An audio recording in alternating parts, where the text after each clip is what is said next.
What's up, bikers? This is your program for the 3rd of November. We're going to be moving on from last week's deload week, reload week. If you weren't there for that, don't worry, just reduce the weights, make sure you're safe and practice these movements. And then you can integrate them with a bit more weight when you feel a little bit more confident. We're going to start with a warm-up for day 1 before snatch grip deadlifts. So it's important that you get your heart rate up with 5 minutes or so of steady state cardio. And then we're going to be really engaging some of your upper mid-back, a little bit of flexibility and engagement of your glutes and hamstrings, just so that you're nice and ready for it. So PVC pipe's a really good tool to be moving around before barbell work, so that then you can feel yourself in some positions and just grease the groove, as they say. So during your warm-up, if you just take this position that you're going to be doing in the snatch, so feet slightly turned out, it's important that you think about keeping your shins vertical for the whole of this movement as you're leaning over and the bar ends up just above your knee. You can even bring your knees back further than vertical to get more tension in your hamstrings, and then nipping your shoulder blades together here, not so much on the traps, more upper mid-back and lats. And then from there, engaging your middle, staying nice and tight. You can then, once you feel the position's good and that you're hinging with this good back position, you can start going a little bit faster and just greasing the groove of that movement. Okay, so once you've done a little bit of bending over with the PVC pipe, just to establish that bottom position, you're gonna do some kettlebell swings. Although the hold that we're doing is gonna be a static hold, we still wanna get some power through, start engaging the muscles that we're going to be working in the actual movement of the snatch grip deadlift. So a big hinge today, keeping your face to the kettlebell, hinging through the hip, obviously nice safety through the middle. So you can do sets of 15, but between that, take a press up position, Pat, and just do some scapular movements. So straight arms in a press up position, moving the shoulder blades around, just engaging a little bit of the upper mid back. Getting nice and ready for holding this weight. So 2 or 3 rounds of that, and then you should be good to go. So snatch grip deadlifts, you're going to be doing 5 sets of 5. Arms nice and wide on the bar. If you come around to the side, Johnny. And if you look here, chest comes all the way over, head up a little bit there, Pat. Now you're looking for where you're going. Knees back, so lots of tension through hamstrings and glutes, and then stand up. So we're going all the way down, pause in, 1, 2, back up, and again, so no pause at the top, 1, 2, back up. So 5 by 5 with 2-second pause. You're going to work up so that every working set is within 20% of your heaviest. So let's say, just for argument's sake, you got to 100 kilos. Then every set that you're classing as a working set should be 80 or over. So it's no good doing a set at 60 and then a couple of sets at 80 and then one set at 100, because then you're not getting the volume at a percentage, which is going to make a lot of difference. So stay within 20% of the working sets. And that's it for part A on day 1. Part B is simple. Set the timer. It's on the minute, every minute. 5 front squats. So just a recap. Elbows nice and high. This might be quite testing on wrist flexibility. Go for it. So just squat as normal. If that's difficult, stand up. So you're just going to blast out 5. We put on there medium weight, so it needs to be testing, but you're not going to be failing on it. So rack it back in there, Pat. If you struggle with this position on your arms, then you can hook over and just take a look at this, Johnny. And you can use your thumbs either side. So it's a cross over your forearms. You can hook a thumb under the bar. And that way the bar's sitting on your shoulder exactly the same as it was before. It might be a little bit more difficult to balance, but you get pretty much the same benefit through the hips and the midline of the bar being on your shoulder. And that's it for part B. Part C is a burner. It's on the bike. It's 10 calories on the bike, 5 burpees for 10 rounds as quickly as you can. You can go absolutely mental on this. There's no safety requirements. unless you obviously take yourself out getting off and on the bike. But other than that, you can push as hard as you can, and that's the purpose of this workout. So nice and quick, Pat's gonna blast. 10 calories done, straight off, chest and thighs to the floor, jump, full extension, touch for 5, and then back on the bike. 10 calories, bam, bam, bam, bam, bam. 10 rounds, done. And then core finisher. So off the bike, bird dogs. So these are really important. It's a really good movement for health through the shoulder, upper mid back, lower back stability as well. So you can't be favoring all of the core work on the front and the sides.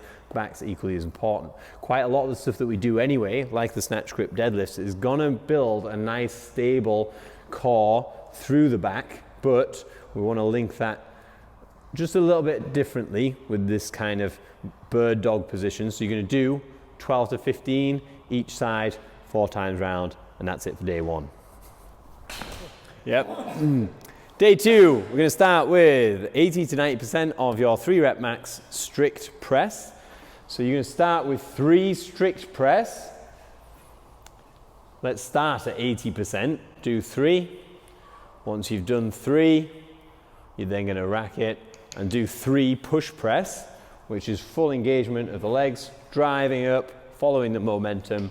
So this is pre-fatiguing with the strict press. You know you're able to do it because you've tested, and then it's gonna encourage a good connection through your midline, into your legs, pushing some weight through to follow that momentum overhead. A much more functional movement for the press. You're gonna do 4 sets of 3 strict, 3 push, rest as much as you like to recover, and then we'll move on to part B. Part B is on the minute, every minute for 24 minutes. You're gonna do 7 thrusters on minute 1. The weight for the thrusters is entirely up to you. You can use a bar or dumbbells. This is 30 kilos. Pat could probably handle 40. I'd suggest that if you're a proficient athlete, 50. No, 40. Full squat, drive overhead, 7 thrusters, and then rest the remainder of that minute. Then on the next minute, up on the bar for toes to bar or a variation of. So when you've done these 2-minute tests and you've realized, oh, well, I can't do that many of these toes to bar, then we're gonna scale it down to whatever you've decided. So straight leg raises or knee raises. But we're gonna do 25% of what you got as a total within those 2 minutes, just to keep you in a nice place where you can definitely get the reps. It's gonna be testing, it's gonna be capacity, but very big movements to get through. 24 minutes of reasonably hard work. And then we're moving on to a little bit of core, which is 10 rounds of 20 Russian twists, 30-second plank. So be nice engagement through the obliques. You can use a plate for this or a ball. Try not to hit the floor either side. That's 1 rep, 2, 3, 4. Once you've done 20, flip over, and a 30-second plank hold.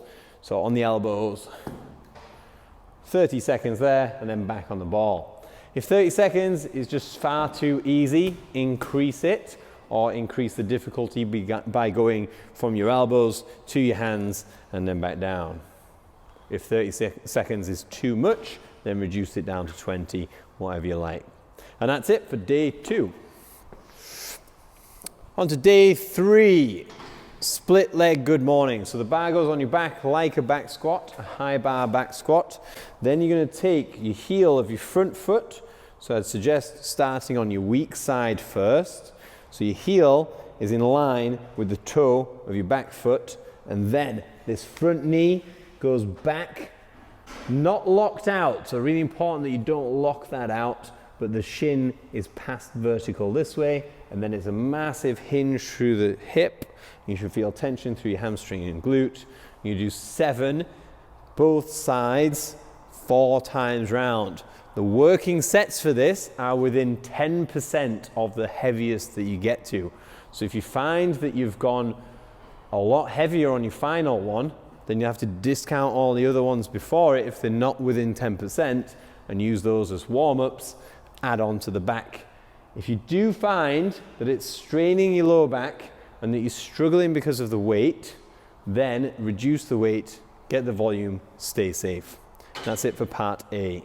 This workout is going to be running, but you could substitute for rowing or bike or ski or elliptical or anything that you like that is reasonably intense cardio, turbo trainer, whatever. Once you get in from your 400 meter run or equivalent, then you're going to do 20 dumbbell snatches. That's alternate. So you do one on your right, bring it down, either swap hands on the way down or swap hands on the ground. And then one on your left, that's 2 reps, all the way to 20. Then you go back out, you do your 400 meter run. Then you're going to take it and you're going to do 20 clean and jerks. So the clean and jerks don't have to go to the ground each time. It's just between the hip onto the shoulder and then a push press and then swap hands, like so. Then you put it down, 400 meter run, come back in. The next movement is with 2 dumbbells. This is outside the leg cleans for 20. So you're going to stand, nice engagement through the middle, staying in that good position. Then you're going to put them down after 20, 400 meter run, come back in, 20 deadlifts, double dumbbells. So they don't have to go to the ground, just go to where your limit of your hinge is while staying safe through your lower back and you'll be good. And then finish with a 400 meter run. And that's a mega gassy workout, be super for capacity, lots of things going on. And that's it for part B, day 3. Final part of day 3 is coordination testing. Dead bugs. So get into this position, opposites, keeping the heel off the ground. So what we want is full engagement throughout the movement. That's it, nice. You do 4 sets of as many as you think you're staying in a good position for. It might be 40 seconds worth and then rest 20 seconds, something like that. But it's a good finisher, should be around about 5 minutes work. That's it for day 3. Moving on to day 4. Day 4 is a simple workout for recovery or capacity. If you're hitting this for capacity, then do a row for 40 minutes. And then if your pace drops below 10 seconds of your 2,000 meter pace, so for instance, you rowed in your test 2,000 meters and it took you 7 minutes, then your pace is 1:45. So row as far as you can in 40 minutes at 1:55 or quicker, and as soon as it drops, hop off and do 5 pull-ups, 10 press-ups, 15 squats, and get back onto the rowing machine and then try and maintain that pace again. Try that for a full 40 minutes. If this is for a recovery, then it'll be a 40 to 60 minute row, just nice and steady. You can do that on a bike, you can do it on a ski, you can do it multimodal, so you can chop and change between pieces of equipment, but just have a steady state cardio session, integrate some mobility at the start and the finish, and that'll see you right for next week. So as always, if you've got any questions, please send them over, and that's that. So we'll see you next week. Peace. Bye.